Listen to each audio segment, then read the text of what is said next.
So, for those of you who don't know, I am a Rockies fan. And with that fact, you should expect a video where I'm a little more emotional and more critical of the team system.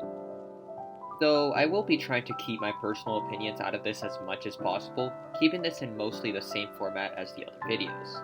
With that in mind, the Colorado Rockies had the number 9 selection in the draft, which would most definitely be a huge part in getting the farm system back on track. So, who do I have in mind to be that huge part? Well, that's Minnesota's Meyer and UCLA's Garrett Mitchell. Though, before we decide on that selection, let's first take a look at the Rocky system. In terms of young positional talent, there is actually quite a lot of optimism here. Brendan Rodgers, Ryan McMahon, David Dahl, Sam Hilliard, and Garrett Hampson have all either shown flashes of talent, or in Dahl's case, has even done enough to be an all-star. They are all pretty much well-rounded in terms of their skill set, with none of these guys really having any glaring issues on offense or defense that will get fixed naturally. Then we head on to the farm system, and I do have to break my bias a little here. Sure, guys like Michael Toglia, Ryan Velarde, Terrin Vavra, Colton Welker, and Grant Levine are solid prospects, but with the exception of Vavra, they are all corner infield prospects. If you add that with McMahon, Murphy, and Arenado at the MLB level, as well as other solid prospects in Aaron Schunk and Tyler Nevin, that's 9 corner infield prospects.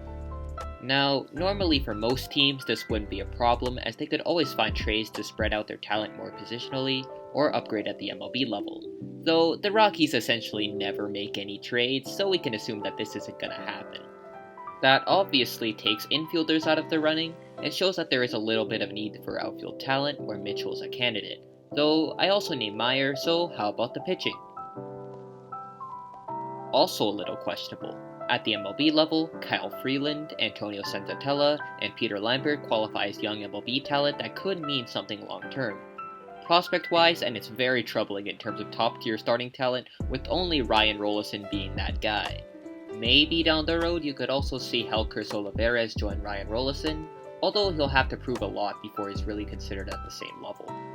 Basically, the Rockies are very crowded positionally and are too inept to fix it via trades. On the pitching end, they are very thin in the farm with only one serious pitching prospect. But as much as I'd like to complain about how awfully run this franchise is at the moment, I think that should be saved for another series. To look at who actually could be someone to save the farm, let's first take a look at Max Meyer. Right out the gate, and there is definitely one commonly perceived weakness by scouts, and it's Max Meyer's frame.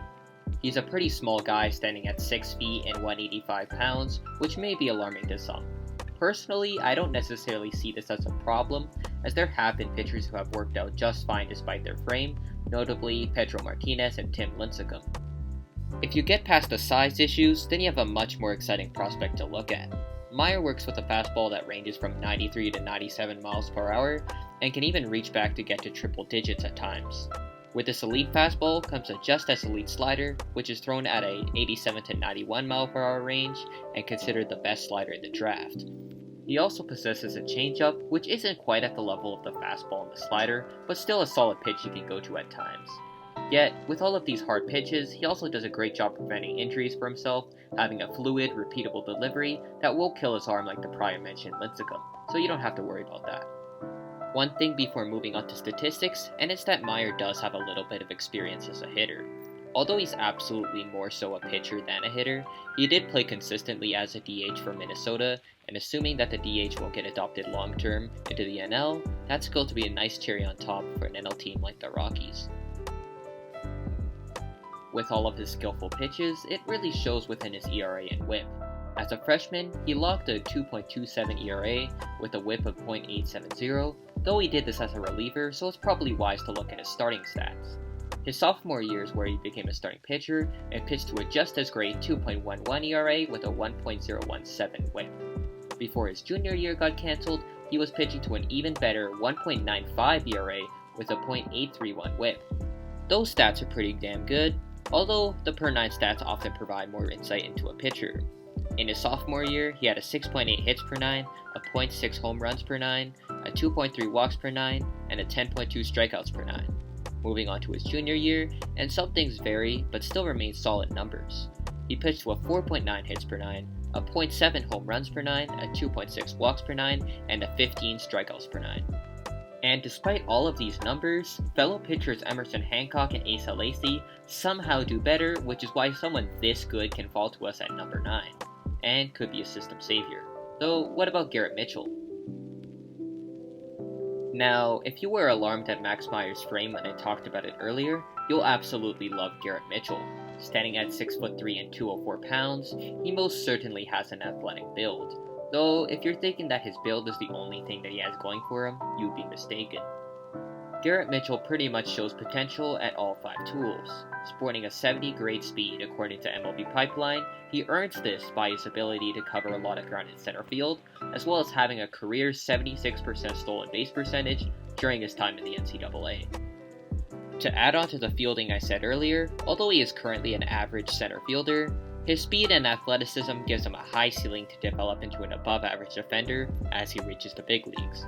What he already has defensively, though, is a very strong arm rated at 60 according to Pipeline. With all of that high praise, some may be skeptical about his offensive skills, which I haven't yet talked about, but don't fret because they tend to be solid as well. After hitting an okay 280 his freshman year, he then increased that to 349 his sophomore year, and then finally 355 his junior year. As for rate stats, he fares pretty well in those categories too, possessing a solid 8% walk rate in his career. Although that's not the best mark, he profiles much better as a player who avoids striking out, possessing a 15% strikeout rate, which is safely above average. Now, with as much praise as I have given Mitchell, he does have one weakness in the statistical category, and that is home runs. He did hit none his freshman year, 6 his sophomore year, and had hit none again his junior year before the season got shut down. With that said, taking one look at his frame, and it's less about him being weak and more about him not lifting the ball very much, something that could be very much improved at his age. Overall, if you're looking for someone who has a lot of potential as a 5-tool player, Garrett Mitchell is most certainly your guy. He has been dealing with diabetes, but he's come this far becoming a top flight talent with no issues, so I'm most certain it won't become a problem. As much as I've gassed up how valuable Garrett Mitchell would be, my selection for the Rockies would actually be Max Meyer. He's someone who pitches like he can become a genuine ace, and that ability won't be hurt when he arrives at Coors Field. He generates his strikeouts with a hard fastball and elite slider, and luckily for him, the slider happens to be the most effective pitch at Coors Field, only behind the splitter. But if we look at how he works as a pitcher outside of the skill of his pitches, you'll see that he's a perfect fit in that regard too. Primarily a strikeout pitcher, when that doesn't happen and the ball is put in play, he generates ground ball contact. With a great defensive infield like the Rockies have, he's pretty much set up for success as a Rockies ace.